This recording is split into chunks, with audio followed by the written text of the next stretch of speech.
आप बड़ी नेकी और पाकीज़गी की बातें करते हैं, लेकिन फला औरत आपके बारे में कुछ और ही दावजी करती है। तुझे इस अल्लाह की कसम जिसने बनी इसराइल को फिरौन से निजात दी और समंदर फाड़ कर रास्ता बनाया। ऐ अल्लाह के नबी, मैं झूठी हूँ। मुझे कारून ने कसीर दौलत दी थी ताकि मैं आप पर बहतान लगाऊं।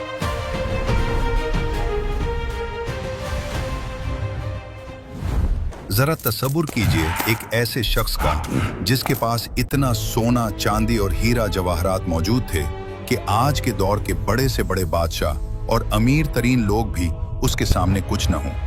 एक ऐसा शख्स जिसके खजानों की सिर्फ चाबियां उठाने के लिए दर्जनों ताकतवर मजदूरों और पहलवानों की जरूरत पड़ती थी। लेकिन फिर क्या हुआ?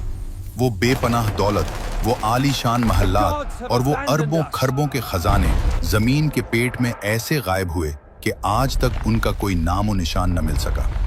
आज की वीडियो में हम आपको सुनाएंगे हजरत मूसा अलैहिस्सलाम के दौर के सबसे अमीर और सबसे मुतकब्बिर शख्स कारून की सच्ची और लर्ज़ाखेज दास्तान, जो रहती दुनिया तक के लिए इबरत का निशान बन गई। कारून कोई अजनबी शख्स नहीं था, बल्कि तारीख और तफासीर बताती हैं कि वो अल्लाह के जजलीलुल कद्र पैगंबर हजरत मूसा अलैहिस्सलाम का चचाजाद भाई था। शुरुआत में ये शख्स बहुत नेक, इबादत गुजार और तौरात का बेहतरीन कारी था। इसकी आवाज में इतना सोज और चेहरे पर ऐसी रौनक थी कि लोग इसे मुनव्वर यानी रोशन चेहरे वाला कहते थे। लेकिन अल्लाह ने उसे एक खास इल्म अता किया था जिसे इल्म कीमिया कहा जाता है। रिवायात के मुताबिक वो इस इल्म के जरिए आम धातों को खालिस सोने में तब्दील करने का हुनर जान गया था। जब दौलत के अंबार लगे तो उसकी आंखों पर तकब्बुर का पर्दा पड़ गया। वो बनी इसराइल का होकर भी फिरौन का आलाहकार बन गया और दौलत के नशे में अपने ही भाइयों पर जुल्म करने लगा। इसकी दौलत की फरावानी का अंदाजा कुरान करीम के इस बयान से लगाइए कि इसके खजानों की कुंजियां, चाबियां एक ताकतवर जमात बमुश्किल उठा पाती थी। रिवायात में आता है कि ये चाबियां चमड़े की बनी हुई थी और उनकी तादाद इतनी ज्यादा थी कि उन्हें उठाने के लिए 60 से 70 ताकतवर खच्चरों या पहलवानों की जरूरत पड़ती थी। एक दिन कारून अपनी पूरी शान और शौकत के साथ अवाम के सामने निकला। वो सफेद खच्चर पर सवार था जिस पर सोने की जीन किसी हुई थी। इसका बास्केटबॉल कीमती मोतियों और सोने की तारों से बना हुआ था। इसके आगे पीछे हजारों गुलाम और कनीजें रेशमी लिबास पहने चल रही थी।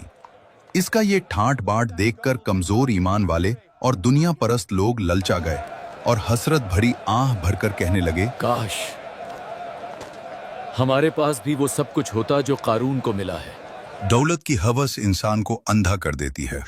जब अल्लाह ताला ने हजरत मूसा अलैहिस्सलाम पर ज़कात का हुक्म नाजिल किया तो आप कारून के पास तशरीफ ले गए। आपने फरमाया कि तेरे पास जो माल है उसमें से एक मखसूस हिस्सा अल्लाह की राह में गरीबों और मिस्कीनों को दे दे। कारून ने जब हिसाब लगाया तो वो एक बहुत बड़ी रकम बन रही थी। इसकी कंजूसी और माल की मोहब्बत आड़े आ गई। उसने सोचा कि अगर मैंने ये माल दे दिया तो मेरी दौलत कम हो जाएगी। शैतान ने उसे वरगलाया और उसने न सिर्फ अल्लाह का हक देने से इनकार किया बल्कि उल्टा हजरत मूसा अलैहिस्सलाम के खिलाफ एक खौफनाक साजिश तैयार कर ली।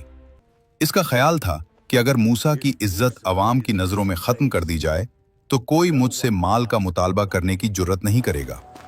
कारून ने अपनी कौम की एक बदकार औरत को भारी दौलत का लालच देकर इस बात पर आमादा किया कि वो भरे मजमे में हजरत मूसा पर नाऊज़ु बिल्लाह बदकारी का झूठा इल्जाम लगाए। अगले दिन बनी इसराइल का बहुत बड़ा इज्तिमा मुनक्किद हुआ। हजरत मूसा लोगों को नेकी की तलकीन कर रहे थे। अचानक कारून खड़ा हुआ और तंजिया अंदाज में बोला, ए मूसा, आप बड़ी नेकी और पाकीज़गी की बातें करते हैं, लेकिन फलां औरत आपके बारे में कुछ और ही दावा करती है। हजरत मूसा सलाम हैरान रह गए। आपने फरमाया कि इस औरत को बुलाओ। जब वो औरत आई तो आपने उसे अल्लाह की कसम देकर पूछा, ए औरत, तुझे इस अल्लाह की कसम जिसने बनी इसराइल को फिरौन से निजात दी और समंदर फाड़कर रास्ता बनाया, सच सच बता मामला क्या है। अल्लाह के नबी का जलाल और सच्चाई की ताकत इस औरत के दिल पर असर कर गई। वो कांपने लगी और पुकार उठी, ए अल्लाह के नबी, मैं झूठी हूँ। मुझे कारून ने कसीर दौलत दी थी ताकि मैं आप पर बहतान लगाऊं। आप पाक हैं और ये शख्स झूठा है। ये सुनकर हजरत मूसा सलाम का दिल भर आया। आपकी आंखों में आंसू आ गए कि मेरे अपने ही भाई ने मुझे रुस्वा करने की कोशिश की। आप सजदे में गिर गए और अल्लाह से फरियाद की, या अल्लाह, अगर मैं तेरा सच्चा रसूल हूं तो आज कारून से मेरा बदला ले ले। अल्लाह ताला ने फौरन वही भेजी, ए मूसा, हमने जमीन को आपके हुक्म के ताबे कर दिया है, आप जो चाहें हुक्म दे। मूसा अलैहिस्सलाम ने सर उठाया। कारून अपने लाओ लश्कर और महल्लात के साथ हुरूर से खड़ा था। आपने जमीन को हुक्म दिया, ए जमीन, उन्हें पकड़ ले। इसी वक्त जमीन में एक खौफनाक जलजला आया। जमीन फटी और कारून, उसका तख्त और उसके साथी घुटनों तक जमीन में धंस गए। वो घबरा कर चीखा, ए मूसा, मुझे माफ कर दे, रिश्तेदारी का वास्ता। मूसा अलैहिस्सलाम ने दोबारा फरमाया, ए जमीन, उन्हें पकड़ ले। वो कमर तक जमीन में धंस गए। वो फिर चीखा, गड़गड़ाया, मुआफिया मांगने लगा, लेकिन अब तौबा का वक्त गुजर चुका था।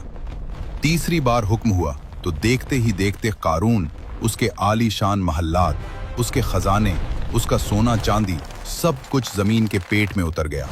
जमीन ऊपर से बराबर हो गई, जैसे वहां कभी कुछ था ही नहीं। अगली सुबह वो मंजर अजीब था। वो जगह बिल्कुल हमवार पड़ी थी। जो लोग कल तक उसकी दौलत देखकर रश कर रहे थे और कह रहे थे कि काश हम कारून होते, आज वो खौफ से कांप रहे थे। उन्होंने तौबा की और कहा, अल्लाह का शुक्र है कि उसने हमारी ख्वाहिश पूरी नहीं की और हमें कारून जैसी दौलत नहीं दी, वरना आज हम भी जमीन में धंस जाते।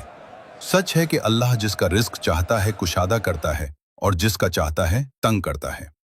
नाजरीन, अल्लाह ताला हमें कारून जैसे अंजाम से महफूज रखे और अपने रिस्क पर शुक्र अदा करने की तौफीक अता फरमाए। आमीन।